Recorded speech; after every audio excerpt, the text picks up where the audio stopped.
13 मार्च म्हणल्यावर आता 13 मे गेलं, 2 महिने झाले. आता 2.5 महिने व्हायला आलेत.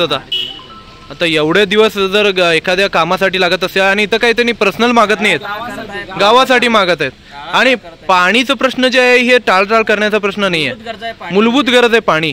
जर तुम्ही पाणी जर पुरवत नसाल तर मग तुम्ही त्या साहेबाच्या ह्याच्या खुर्चीवर बसायचं तुमचा काय फायदा नाही आहे. कारण 2 दिवसात बघून आम्ही ग्रामसेवक तलाठी म्हणून सरकारला गावबंदी घालणार आहोत. आम्ही देतो म्हणते ग्रामसेवकाने सरकार. नमस्ते, सत श्री अकाल और अस्सलाम वालेकुम. मैं आपका दोस्त बादशाह रियाज पाटिल आप सभी लोगों का स्वागत करता हूं एक और नए और बेहतरीन न्यूज़ रिपोर्ट में. तो आज जो है हम अपने सोलापुर शहर के जिला अधिकारी ऑफिस के सामने आकर रुके हुए हैं. प्रांत अधिकारी के ऑफिस के सामने है माशाल्लाह. और यहाँ पर अपने नज़दीक के गांव वलसंग के जो है पूरा मेंबर, सरपंच साहब, उपसरपंच साहब यहाँ पर मौजूद हैं, जो यहाँ पर पिछले 2 महीने से जो है गांव के पानी की समस्या का जो है अर्ज़ लेकर घूम रहे हैं. 13 मार्च से जो है वो यहाँ पर अर्ज़ सबमिट करने का जो है काम कर रहे हैं. लेकिन अभी तक जो है उनको यहाँ से कोई जवाब मिला नहीं, कोई रिस्पांस मिलेला नहीं है. सिर्फ उनको आश्वासन जो है, झूठे आश्वासन दिए जा रहे हैं. और आपको पता है सोलापुर ज़िले की जो है अभी परिस्थिति क्या चल रही है. 43 से 45 डिग्री के बीच में जो है अभी सद्या तापमान चालू है. और इसी तापमान के बीच में जो है बहुत सारे खेड़ों में, बहुत सारे गाँवों में जो है पानी की तकलीफ़ हो रही है. बड़े बड़े अधिकारी जो है सिटी के बारे में तो सोचते हैं मगर खेड़े गाँव के बारे में नहीं सोचते. और ऐसे ही जो है कुछ धड़ा के बाद जो है सरपंच होते हैं, उपसरपंच होते हैं, मेंबर होते हैं, जो सरकार से जो है जॉब पूछने के लिए जो है ऑफिस घूमते हैं अपने गाँव की परेशानी लेकर. तो वलसंग गाँव के इन्हीं सभी अधिकारियों से, इन्हीं सरपंच साहब और उपसरपंच साहब और मेंबर जी से जो है बात करेंगे और वही जो है हमको उनके गाँव की पूरी परेशानी बताएंगे. तो सर, सर्वात पहिला तुमचं नाव सांगा. श्रीशैल रवणाप्पा भुसणगी. सर, तुम्ही जे पूर्ण प्रोसेस चालू केला ते कधीपासून चालू केला? हे बघा 13/3 पासून चालू केले सर. 13/3 पासून. हो. हां, इथं तारीख पण लिहिली की खाली. हां, आणि सही पण आहे त्यांची. हां, 13/3 पासून चालू केले सर. हां, तहसीलदार, BDO, ग्रामसाहेब, हां, सर्कल, ग्रामसेवक सर्वाला आम्ही इंटिमेशन दिलेलं आहे सर. हां, पाणी अजिबात नाही, भूषण हे आहे पाण्याचं. हां, लोकांची हाल चालू आहे. पाणी द्या आम्हाला, अधिकरण करून द्या, नाहीतर टँकर द्या, काहीतरी करा, व्यवस्था करा म्हणून हेलपाटी मारत आहे. तरी ते दाद घ्यायला तयार नाही. आणि आपल्या तालुक्यातले आमदार तर ते फिरत बी नाही आमच्याकडे. बरोबर. आपल्या तालुक्यातले आमदार फिरत बी नाही. कुठल्या गावाला काय अडचण ते पण विचारत नाही. प्रतिनिधी असून त्यांचं कर्तव्य आहे प्रत्येक गावाची परेशानी दूर करायचं, त्यांचं पाहणी करायचं कर्तव्य आहे. बरोबर. त्यांनी आपल्या गावाला येऊन विचारपूस केलीच नाही. आम्ही ऑफिसला हेलपट्टी मारत आहे. आमदारचं नाव सांगता येतं ऑफिसमध्ये. आमदार तर आमच्या गावाला कुठल्याच कामाचा रिस्पॉन्स देत नाही. परंतु आमदार साहेबांचा संबंध काय त्याच्यामध्ये, पाण्याचे टँकर देण्यामध्ये? ते तर जिल्हाधिकारीचं काम असतं ना. आहे, अधिकारी लोक सांगते ते आमदार सांगू देतो. आमदारचं पिण्याच्या पाण्यासाठी काय संबंध आहे? संबंध काय त्याचा? बरोबर आहे की नाही सांगितलं तरी त्यांनी देऊन टाका म्हणायला पाहिजे. बरोबर आहे की तो लोकप्रतिनिधी आहे. बरोबर आहे. सर्वांसाठी आहे का फक्त अक्कलकोट गावापुरता नाही? नाही, सर्व गावासाठी आहे. बरोबर. सर्व गावाचा विचार करायला पाहिजे. ते प्रत्येक खेड्यागावाला जायला पाहिजे. का टंचाई आहे का नाही हे प्रतिनिधीचं काम आहे. बरोबर. अधिकाऱ्याला सांगायचं काम आहे, ते सांगत नाही. काय हे घोडसोडपणा करायला आले आणि अधिकारी लोक पण त्यांचंच ऐकायला आले. लोकांचं ऐकत नाहीये. ते काय तर करून एक पाण्याचं टँकरचं व्यवस्था करण्यासाठी आम्ही इथं प्रांत ऑफिसला आलो आहे. आतापर्यंत किती फेऱ्या झाली तुमच्या इथं? आमचा ग्रामसेवक, सर्कल हे 4-5 वेळा हेलपट्टी मारली सर. देतोच म्हणाले, आश्वासन द्यायला अजून काय दिलेलं नाही. तुम्हाला काय उपाय काय सांगितले त्यांनी? काय करायला सांगितलं? कोणाकडे जायचं? काय करा म्हणले. 2 कागदपत्र तयार केलं सर. 2 उतारा जोडले. बरोबर. त्याचं कागदपत्र दिले. नंतर टँकर देतो म्हणले. सोलापूरचं पाणी देतो म्हणले. ते तर सोडा, ते खडीचं घ्या वापरा, तिथं जवळ होतो म्हणले. ठीक आहे, तिथं द्या म्हणलो आम्ही. कुठलं तर पाणी द्या. आपल्याला पाण्याचा प्रश्न आहे. सोलापूरचं काय, वळसंगचं काय, आपल्याला पाणी मिळालं तर बस झालं. बरोबर. आपलं एवढंच म्हणणं आहे आपलं प्रांत साहेबांना.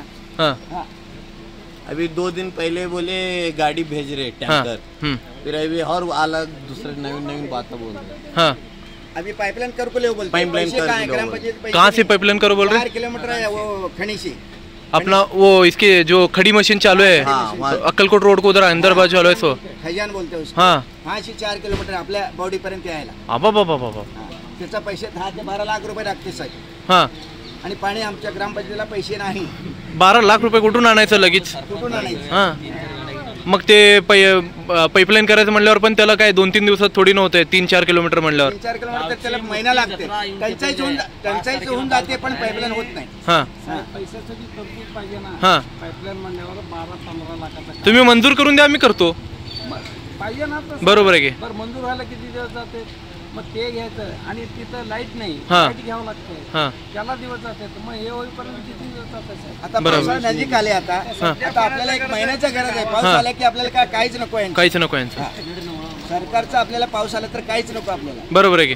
पाणी प्रश्न आपल्याला पाऊस. आणि परत आता तुमची गावची जत्रा पण चालू होणार आहे 4 तारखेपासून. यात्रा मोठा आहे, 5-10 हजार लोक बाहेरचे लोक येतात. हां त्या लोकांना पाणी कुठलं द्यायचं, गावातल्या लोकांना पाणी कुठलं द्यायचं हे समस्या येऊन बसले. लोक मोर्चा येऊन ग्रामपंचायतीला यायला आले, तरी आम्ही पाठोपाठ कागदपत्र पाठवलेले आम्ही. त्याचा दखल घेईना, पाठपुरावा करून सुद्धा रिस्पॉन्स भेटत नाही. भेटत 13 मार्च म्हणल्यावर आता 13 मे गेलं, 2 महिने झाले. आता 2.5 महिने व्हायला आलेत.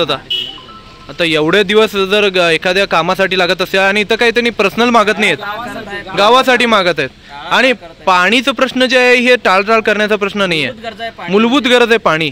जर तुम्ही पाणी जर पुरवत नसाल तर मग तुम्ही त्या साहेबाच्या ह्याच्या खुर्चीवर बसायचं तुमचा काय फायदा नाही आहे. कारण 2 दिवसात बघून आम्ही ग्रामसेवक तलाठी म्हणून सर्कलना गावबंदी घालणार आहोत. आम्ही देतो म्हणते ग्रामसेवकाने सरकारला आलो, आम्ही द्यायला साहेब देतो म्हणाले. असं खोटाच आश्वासन आहे. आज म्हणते पाईपलाईन करून घ्या प्राण साहेबांनी. पैसा कुठून द्यायचा, पाईपलाईन कसं करायचं, 2 दिवसात कसं होऊ शकते. बरोबर आहे की. 4 तारखेला जत्रा आहे, मग 2-3 दिवसात कसं होणार काम. 2 तारखेला चालू आहे, मग काय. 2 तारखेला जत्रा चालू आहे, 2 ते 8. बघा 2 ते 8 तारखेपर्यंत जत्रा आहे. मग कसं करणार. कसं करणार आहे. आम्ही वारंवार सांगायला आलो साहेब यांना टँकर द्या आम्हाला. सगळे अधिकारी येऊन बघितले, समक्ष येऊन बघितलं, गावात येऊन. तरी सुद्धा काय हे नाही. काय कटकधोंडा काय त्याचं नाव, कटकधोंड साहेब पण आले होते, सोनकांबळे आले होते, सर्कल आले, ग्रामसेवक आहेत, सर्व अधिकारी आहे ना, सरकारी अधिकारीच आहे. तरी सुद्धा काही उपाय नाही, उपयोग नाही. म्हणजे फक्त खोटे आश्वासन भेटायला त्यांच्याकडनं. आश्वासन द्यायला. मग असं चालत असेल तर लय अवघड आहे मग हे. तर नक्की तुमचा आम्ही प्रश्न जे आहे सरकारपर्यंत पोहोचवायचा प्रयत्न करू. कारण पाणी जे आहे मूलभूत गरज आहे. आणि आजचं सोलापूरची परिस्थिती तुम्हाला माहिती आहे, दुष्काळग्रस्त आपलं जिल्हा आहे खूप वर्षापासून. आणि जर पाण्याच्याच गरजेला तुम्ही लवकरात लवकर सॉल्व्ह करू शकत नाही तर तुम्हाला त्या खुर्चीवर बसण्याचा काही अधिकार नाही आहे. आमदार खासदार वगैरे सोडा, ते शिकलेले नसते, त्यांच्यावर आपण तेवढं हे करू शकत नाही. परंतु तुम्हाला ब्युरोक्रॅट्स आहात तुम्ही, तुम्ही शिक्षण घेऊन या ठिकाणी आलेलं असता, तुम्हाला लोकांची गरजा माहिती असतात म्हणून तुम्हाला बनवलेलं असतं. नाहीतर लोक आमदार खासदारांकडेच गेले असते ना प्रत्येक मुद्द्यासाठी, तुमच्याकडे कशाला आले असते. कारण त्यांना माहिती आहे ते काय करणार नाही, त्यांनी नाही केले तर तुम्ही करचाल म्हणून तुम्ही हे सगळी लोक तुमच्याकडे येतात. तर लवकरात लवकर हे तरतूद घ्यायला पाहिजे. आता गावची जत्रा पण येणार आहे आणि परत आता उन्हाळा संपल्यावर मग गरज पण नाही आहे. मग आता फक्त 1-2 महिन्यासाठी एवढी जर किरकिरी होत असेल तर मग या साहेब लोकांना शीटावर बसायचं काय फायदा नाही आहे, त्यांचं त्या खुर्चीचा काय फायदा नाही आहे. तर ही बातमी जे सर्वांपर्यंत पोहोचवण्याचा जे प्रयत्न करा. जर तुम्हाला ही बातमी आवडली असेल तर याला लाईक करा, जास्तीत जास्त लोकांपर्यंत शेअर करा, कमेंट बॉक्समध्ये आपले ओपिनियन कळवा आणि जाण्या अगोदर आमच्या चॅनलला सबस्क्राईब करायला विसरू नका. तोपर्यंत अलविदा, भेटूया पुन्हा. जय हिंद, जय महाराष्ट्र, धन्यवाद.